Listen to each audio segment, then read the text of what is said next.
I was introduced to this field probably close to 5 years ago now, and I'd say there's maybe hundreds of us in the world, not thousands.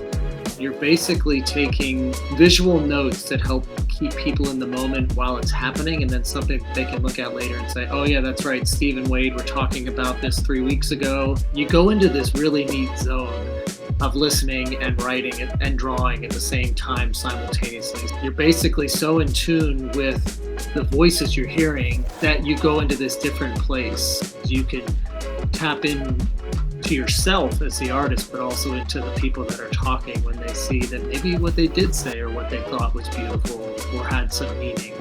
Or if it didn't, how do they get there?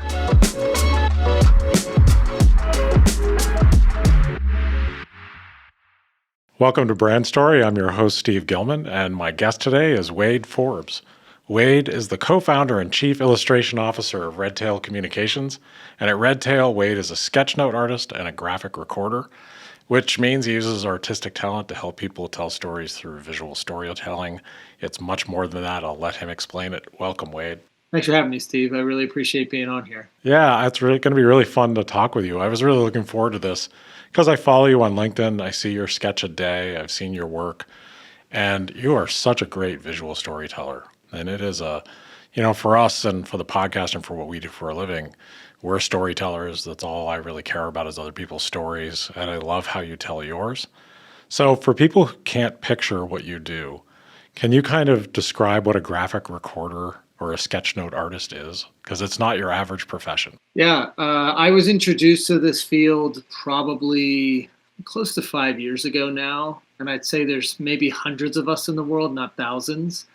And it's a technique that's been around for about 40 years. And you're basically taking visual notes that help keep people in the moment while it's happening, and then something that they can look at later and say, oh, yeah, that's right, Steve and Wade were talking about this 3 weeks ago.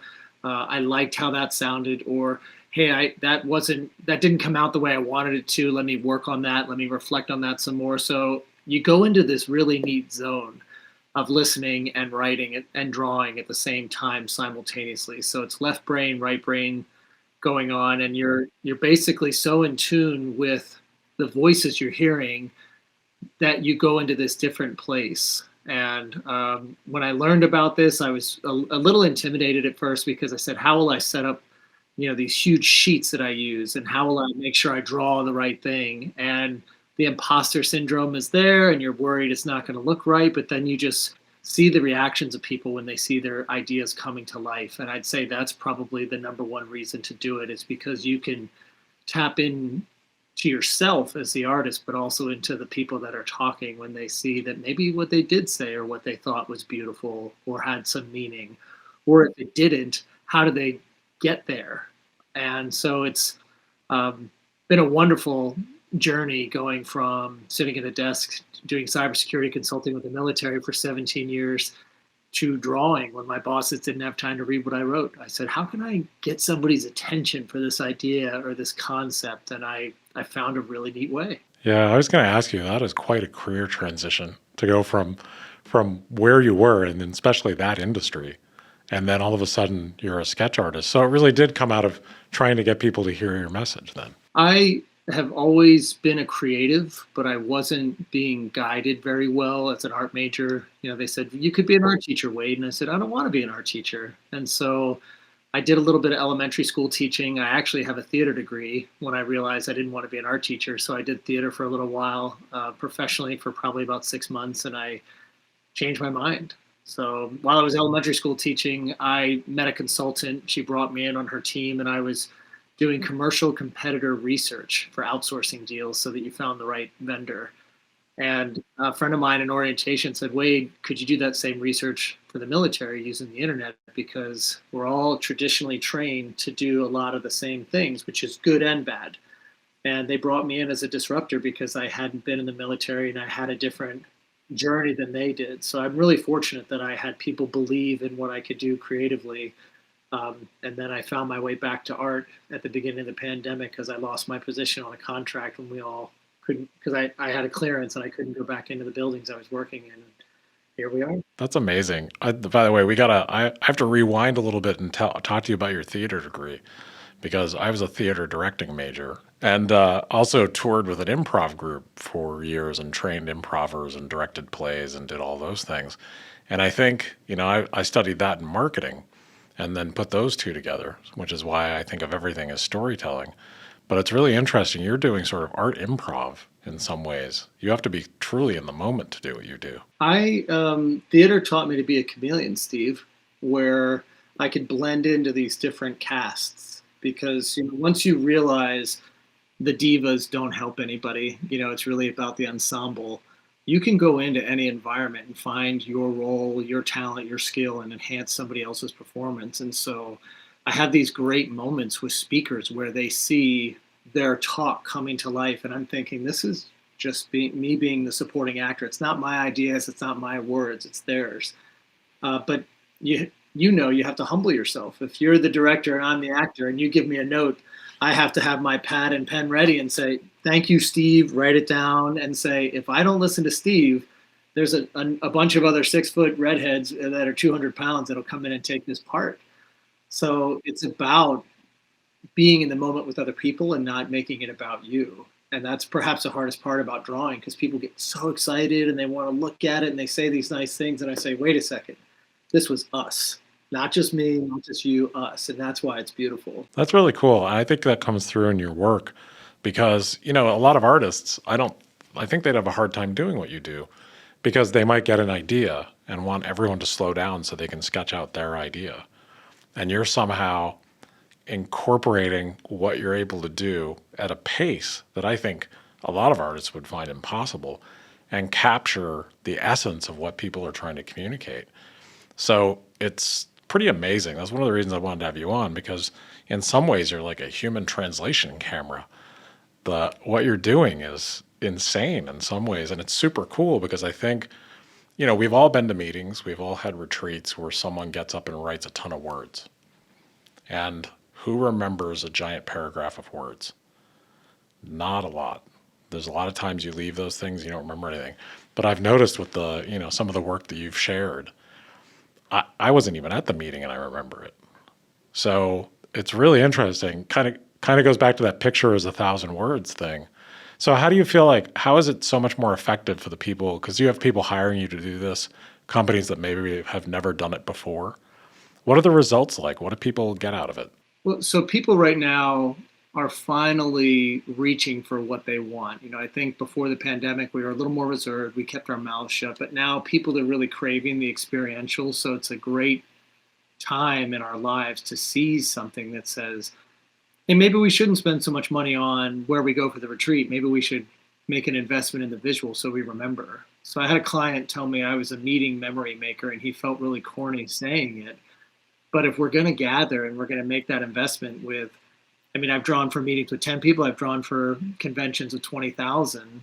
If you're going to gather all those people in one place, how do you kind of put the price on the memory and say, are we going to pick this up in 3 months, 6 months, 5 years, and remember, there we were, July 2023, Steve. This is what we met. This is what we talked about. Was it worth it? Was it worth spending our heartbeats together? You and I were talking about grief in our warm-up. We only have so much time on this earth. Was it worth it? And I think more people are starting to kind of trace that back and say, yeah, I want to make this time worth it when I'm in this meeting. Let me do something different. Let me do this for my team. So one of the best scenarios, honestly, is when people say, I want to give my team something special. And I want to give this leader something special. Maybe they're retiring and there's a legacy that's been left. So there's really no scenario where it doesn't work. I've done this in churches, I've done this for corporate, I've done it for schools, I've done it for career days. Everybody can get something out of it. And the best is when people start to say, I saw what you did, I'm trying it myself, here it is. More doodlers are coming up to me and showing me their pads and they're saying, check it out. And that's utopia, because all of us have that in us naturally as children, and it's harnessing that again as adults, which is critical. It's hard to get in touch with that in yourself and tell yourself you give yourself permission to do it. So I think it's amazing that you've given yourself permission to do it.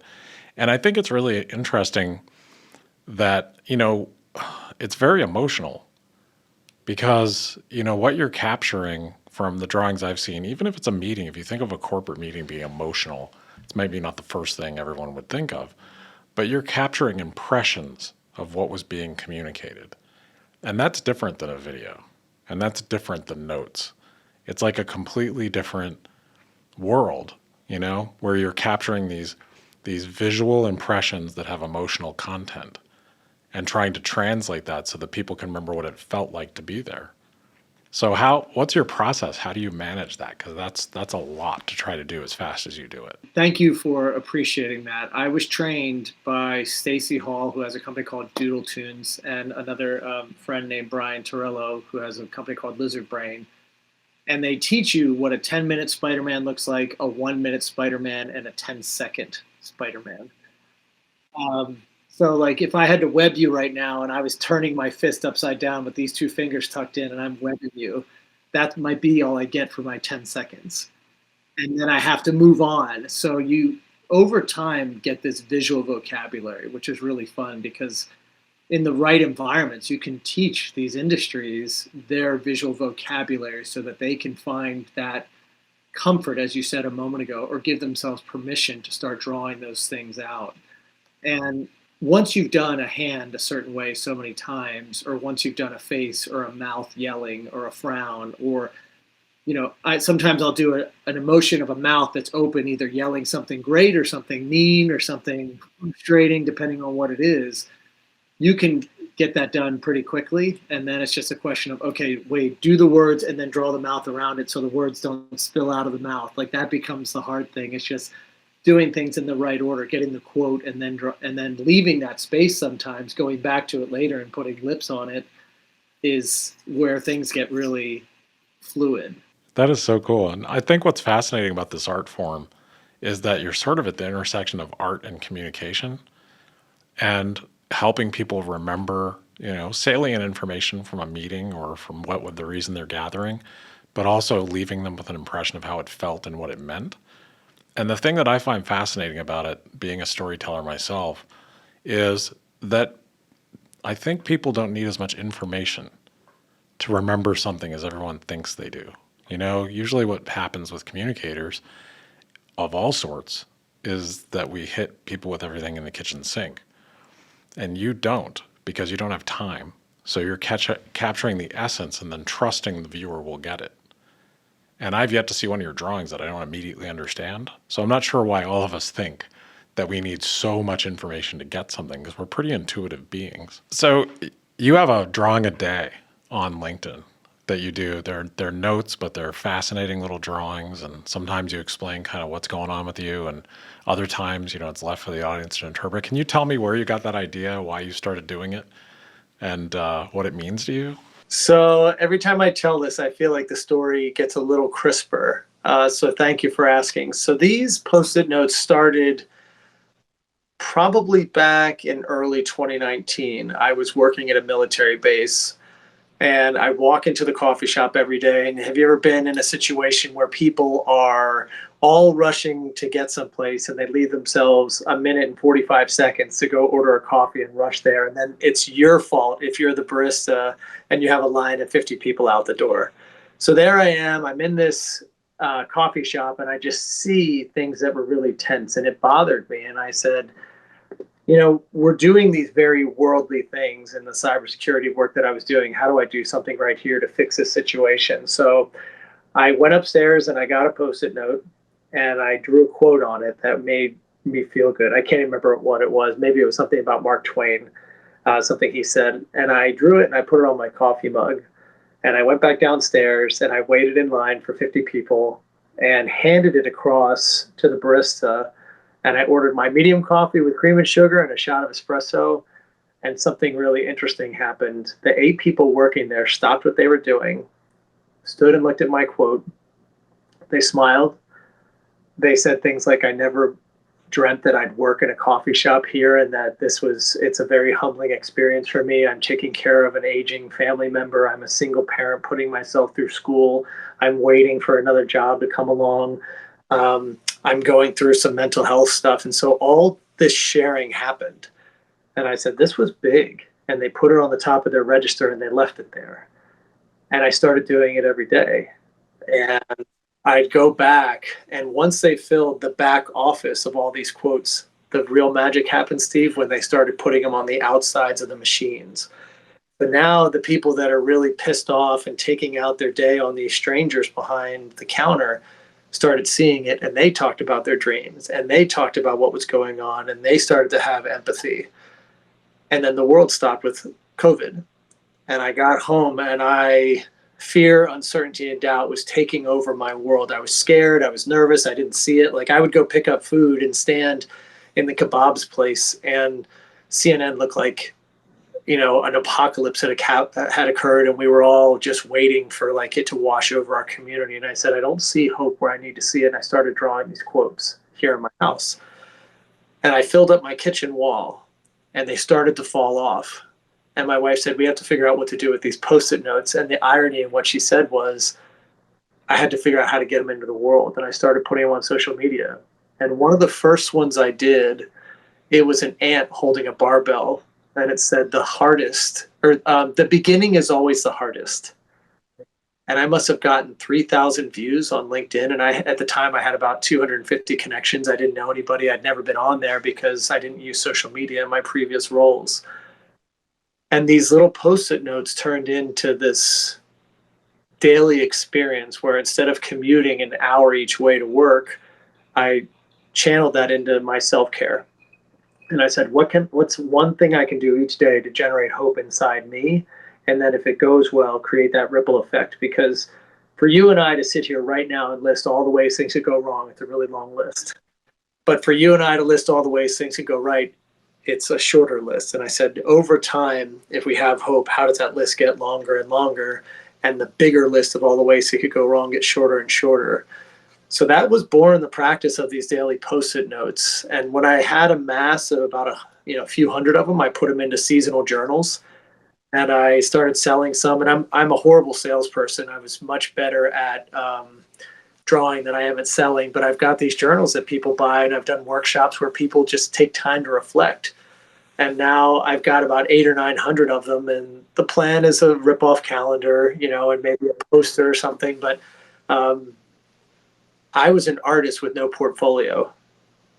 That bothered me, and I said, I don't have time to make huge paintings, so I made these little Post-it notes, and now everything is in motion. That's such an accessible art form too, the Post-it note. I feel like it's like you channeled something that's so mundane that we all interact with and made it beautiful and made it communicate something. Oh, thank you. And that's why I'm hooked on watching the ones that you post. I mean, I think a lot of people are. So we'll put in your episode on your landing page, we're going to put a link, of course, to your LinkedIn. And I implore everyone that's listening to go follow Wade, because the drawing he does every day will often make your day, or it'll make you think. Oh, thank you. Yeah, they're all really touching or motivational or reflective. I mean, they're everything, It's beautiful work, man. And you're doing it over time. So it's really cool. You see, like, you get a sense of you get a sense of your experience. You certainly get a sense of your talent. And that story of what you did in that coffee shop, man, that's beautiful. That made my day. I'm so glad. I had no idea, and I'm so glad I got to talk to you about that. I worked my way through college and paid for my college by waiting tables. And so I was in the service industry for years and years. And when you're invisible to other human beings and all they want is what they want and you don't matter, if you've been in the service industry, you've experienced that. So whenever I'm in a Starbucks or I'm somewhere, I always try to sincerely actually thank people for what they just did for me. And not in some big overblown way, but I just want to make sure that they know I saw them. And you did that, and I feel like you did it in this really cool, contagious way. And that's pretty neat, man. Keep it up. I've got good news. When my wife and I started to venture out, midway through the pandemic, when we've been vaccinated and felt a little more comfortable, my parents are in their 80s, so we didn't do a lot of going out. We were home most of the time. I started drawing on napkins for servers. And so for you to share that story, unbeknownst to knowing that I was doing this for servers, I would, and I post some of my napkin art, but I've had people keep a napkin that I drew for them for 30 years, 35, and now you're looking at, like, when we have talents. I mean, you have talents right now that you don't take for granted, but you don't think about when you're delivering them to others because it comes naturally to you. Just like I don't think about drawing on a napkin and how naturally that comes to me. And I think when you give something to somebody that's tangible and they keep it, it's that reminder that you have to package up. One of the journals I created was with a friend, Megan Jaffer, and she and I were talking about time in our career in 2015 when things were going really, really well. We were getting awards, we were getting nominated for things at our company. I'd gotten a promotion, and all we did was look over our shoulder for the other shoe to fall. And we wasted this time of goodness because we thought, well, this can't last. And the journal we created together was called All the Small Things, and it was a place where you could write those great things that happened to you and remember that. Because if I insulted you today on this podcast, you'd remember it verbatim for a decade. But if I said something really nice to you, you would botch it in 3 weeks, and ultimately it would slip away because we're trained to remember the horrible stuff. And if we're lucky, we can squeeze in that really awesome thing that happened to us or somebody else. It's definitely a state for human beings to see the negative or focus on the negative. And, people use it against us in the media. People use it against us in politics and in many different ways, is that sort of bias to protect ourselves from hurt. And, I think one of my favorite sayings that sort of goes along with what you were saying, it's related, is that fear is a liar. So that looking over your shoulder for the other shoe to drop is basically us just trying to control our fear that something might happen to us or we might lose something. But 9 times out of 10, your fear is just lying to you. Unless a tiger is chasing you, it's probably just a lie. And I had a great friend that told me that, and I swear to God, it changed my perspective in so many ways. Because I'll feel myself getting afraid of situational things like that. I've run my own company for 29 years. So, there's tons you can be afraid of, but you approach life, you approach everyone differently if you're coming from a place of fear instead of a place of generosity or a place of just calmness, So good for you, man. That's super cool. So you've mentioned grief and loss a couple of times, and we talked about it at the top of this. And I know you've recently gone through something because you're very transparent about it on LinkedIn. And I think I admire that. How's it going with you? And I know that is a really complex experience. And how has your art helped you kind of, travel through some of this journey? So I think a little bit about this each day, the grief, but also I started my self-care practice probably 1,400 days ago. And I refer to it now, actually maybe not that much, maybe 1,200 days ago. But in December of 2022, I called it the Great Undoing.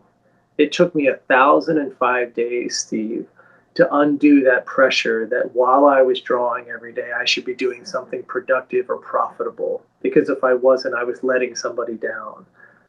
And in that undoing, now when I have this grief that's so intense and difficult and can come on in a moment's notice and then leave just as quickly as it came, I've got this great practice that I do every single day where I draw something that makes me feel wonderful, that helps me practice drawing people and different fleshes other than my white hand that I drew for most of my life. I get to do all this practice and I get to curate these quotes. And so I think people look for self-care and they don't keep at it when they need it most. So if you're fortunate enough to find a practice that you can commit to and do every day and make time for, I have to shut my family out of this room I'm in. I say, look, I just need an hour. And sometimes if it's a really complicated drawing, my family say, hey, it's been an hour and 20 minutes. But sometimes I just need an hour to sit with my thoughts. And in doing that, I can express that emotion. I can be vulnerable. I can talk about my grief. This morning, I was bawling my eyes out. I just was having a really tough time. And that's okay. I've found clients that say, hey, wait, if you need to take a knee, I know you're going through a tough time. And I said, I appreciate that because drawing is so soothing to me. And when I'm not doing it is when I really sometimes can feel these really huge waves of emotion that are hard for me to wrestle with. So I think the moral of the story is if you have self-care in your life, you never know what it's going to be really valuable to you and you're going to need it most. And the real challenge is not abandoning it, when the things get really hard because it's working for a reason. God, that's a beautiful message, man. I'm glad it's helping you travel, this road. Grief is a journey. Those of us that have been through it, it never really goes away. It just, changes over time, perhaps, and that's the best I've ever figured out. And you know, the I think the point you make about self-care, it's a little like meditation. I've meditated for years, and you don't do it the day you need it, you know? Like that's not when it's going to help you, regulate, like being able to regulate your own emotions, be able to, feel calm, not because you are getting upset easily, just because, it's a nice state to exist in. You get to take in information a little bit more thoroughly and react a little more appropriately to how you want to react. And I think, a lot of people think self-care is for when you're having a hard time. Like, okay, I just worked myself to death and now I'll do self-care on a Saturday for 2 hours. And I'm not sure that works. It's not, doesn't hurt, but I'm not sure it works. I mean, there's never a convenient time to discover those things about yourself. And it's the daily repetition, I think. I said earlier in this conversation, a lot of little things add up to something great. It wasn't one big day. Even in the DEI work that I get to do with some groups where I'm very reflective, I was working with a client about a year and a half ago, and they had a DEI program. There were 40 people in the room, one woman, one black male, and 38 white males. And I had to reflect back to them and say, I don't think your DEI program is in the direction you need it to go yet. And that's because I'd sat and listened to hundreds of hours of people that are kind of wrestling with this thing. And I tried to say to them, look, you need to make that time to reflect and really see what's inside yourself before you can convey a message and maybe do a workshop for 8 hours and then expect these really, really, really big results. It's a little bit over time that's going to help you a little bit each day. And some of those places where we're expecting to grow are those individual journeys more than they are a group journey. But if you and I are talking about sports, there's ways that we grow together, but sometimes it's actually the way that we practice individually that makes us a better unit. And I think right now, what I'm finding in a lot of my work, when I can provoke an emotion or something in the people that see my drawings is what's the individual work that you're doing? And if you're not, how can you get there if you need it? Because you can't wait for someone to give you permission. We already know what happens when we wait for that permission. It doesn't come. You got to give it to yourself. That's beautiful, man. I think that really meaningful, and I think everyone is at a different spot, and giving themselves permission to take care of themselves. People have a really hard time with that. So I know you've been through a lot of change, and you've had a lot going on, and your work is really successful, and you've got a very rich life. But what would you name this chapter of your life? Oh wow, that's a great question. I think I'm still in my reflection chapter. So, and reflection in two ways, reflecting on myself, my thoughts, what I need, but also reflecting back to others, what's there or what's not there. I did a workshop for a client. There were 20,000 people there. And the conversation I had with the CEO is, he said, Wade, what did you hear? And I told him, and I said, and then he said, what didn't you hear? And it was the loudness of the audience, their fears, their, going from point A to point B, how they were going to take all the successful stories that they were hearing during that workshop and apply it to their lives. So I think I'm in this reflection chapter of my life to make sure that now that I have more time to think, where I'm not out of my house 50 hours a week, how can I take that reflection and then use it in these places where my clients stick me and say, I need you in this workshop, or I need you to illustrate this thing. So, and I love it. It's funny. I was a talkie consultant for years, and now I'm a professional listener. I mean, I feel like I'm in heaven. I'm happier than I've ever been. Yeah. So thank you. What's your chapter? I'm going to flip the script and ask you a question. Yeah. I think my chapter is appreciation, right now. I'm at a very grateful part of my life. Running a company and it changes, it evolves. There's struggle, certainly in personal life. In your personal life, there's struggles. There's loss and grief. There's things with relationships that don't work out. And I think I've landed at a place right now where I have an incredible relationship, great support, and then the people I work with and the how we've morphed and changed throughout the pandemic and after it, and the seeds of it were there, but how our team has come together, and the incredible people I get to work with, like, have really changed how I feel about work and the confidence I have about it. For me, I think it's just a real, it might be the age I'm at, it might just be luck and circumstance, but yeah, I think gratitude right now is where I'm at. That's how I feel most of the time. It's probably not an accident that you meditate regularly if gratitude is coming to the top when somebody asks you that question. Probably not. Yeah. Like, I mean, I think it's just it's a really great place to be because it certainly hasn't been where I've always been, you know? Yeah. Like, there are times where you're like really trying to accomplish, or you're really working hard to get someplace, or you're struggling with conflict with people for some reason. And this has just been a season of gratitude. And I think that's come from the pandemic, and also just from how lucky I've been to get certain people in my life. And I think maybe the goal at times is, I feel like before the pandemic, we were in a season that was time bound. And now my reflection season, I think, is, like I said earlier, is going on like 1,400 days. And I'm not trying to write the end of that chapter yet. I kind of want to see where it's going to go.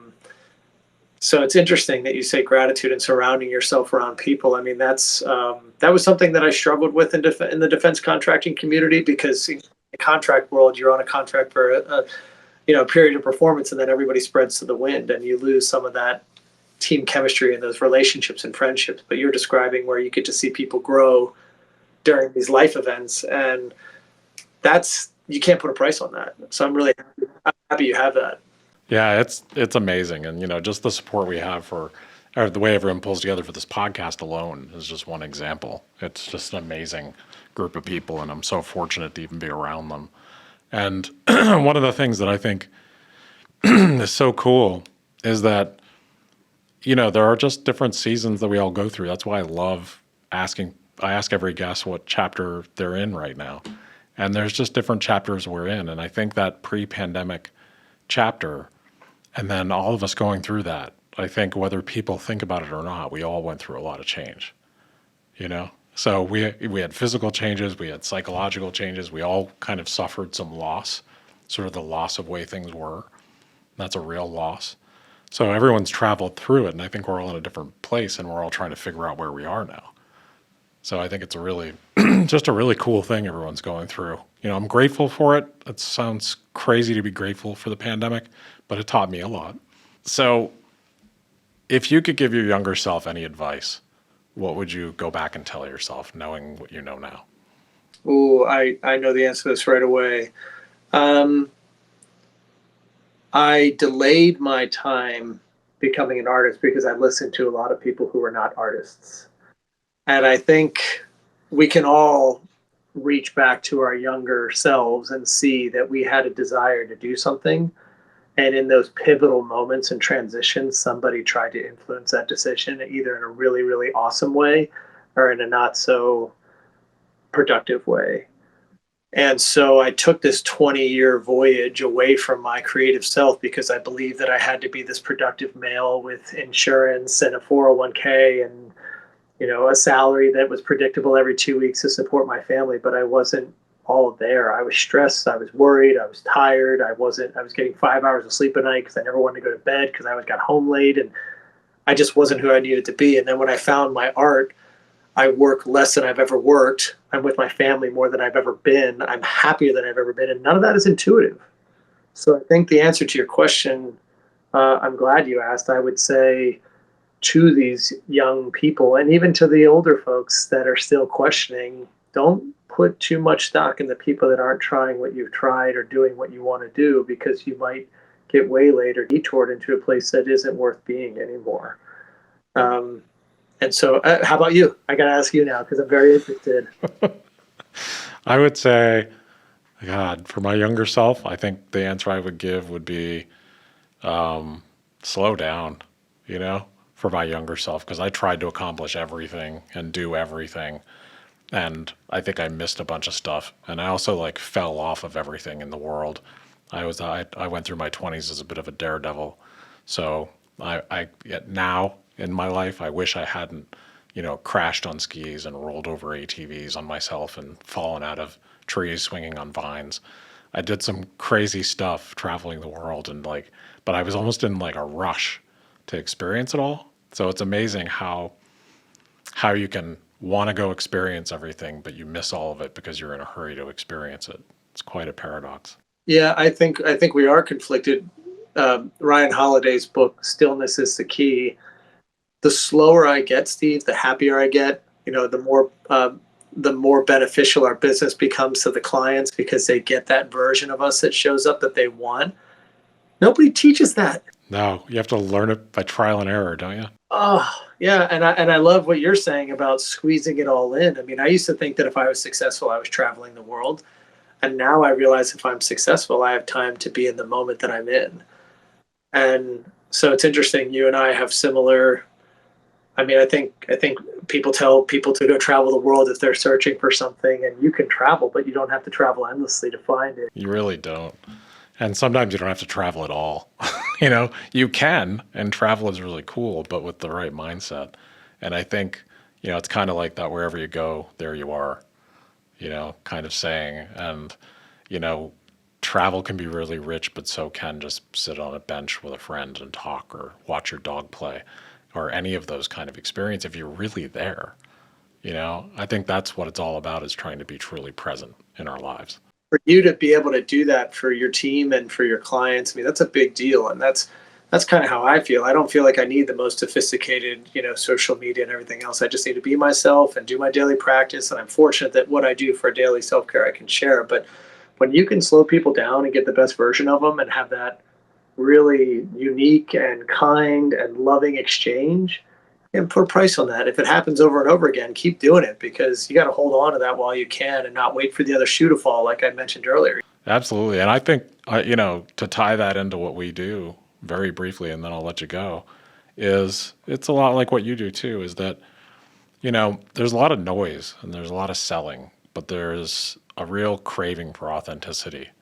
And you don't get to real authenticity by rushing and trying to get a message in front of everyone all the time. So even with our clients, what we're always trying to encourage them to do is be real and be human and communicate with emotion. And honestly, if you want marketing or brand communications to work, then you're going to have to be more human, more patient, more real, more authentic in this day and age. So, I kind of feel like it came full circle for us because we've always been saying this, and people were like, no, I don't like that. That's, you know what I mean? I just want to push more. I want to sell more and push more, but that's not what works anymore. If you're lucky, the people that you're trying to get the attention of are really tuned in, and they're going to hear that noise real fast versus the real stories that you're talking about. I think people are thirsty for them. So when a real story or some quality content, quality content isn't just clever or shiny, it's real. So for instance, to bring it full circle, your content, anyone listening, go look at Wade's drawings. Instantly, you will know how authentic they are. And that's probably why you stopped and looked at them. And that's why I think everyone does. So that's the difference. I think that's the sort of the intersection of art and marketing and art and advertising, is when it's real, we all know it and we stop. When it's kind of a fake out or it's kind of just a bunch of flash, I don't think it lasts in anyone's memory. And if you want to move people, if you want to persuade people, you better be real. Thank you so much for being here today, man. This was great. I had a great time. I needed this, Steve. I'm deeply sad at the loss of my dad, but for him to hear me talking about art and what I'm doing in the world right now is like a great gift that you gave me. So thank you. I really needed this today, and I hope other people that are going through it and that we can connect with on grief know that it's just being that in tune matters. So thank you for giving me this gift this afternoon. Want to hear more inspiring stories? Subscribe on your preferred podcast app so you don't miss an episode. And if you like what we're doing, please rate, review, and share. It's the best way to support us. Thank you for listening to Brand Story.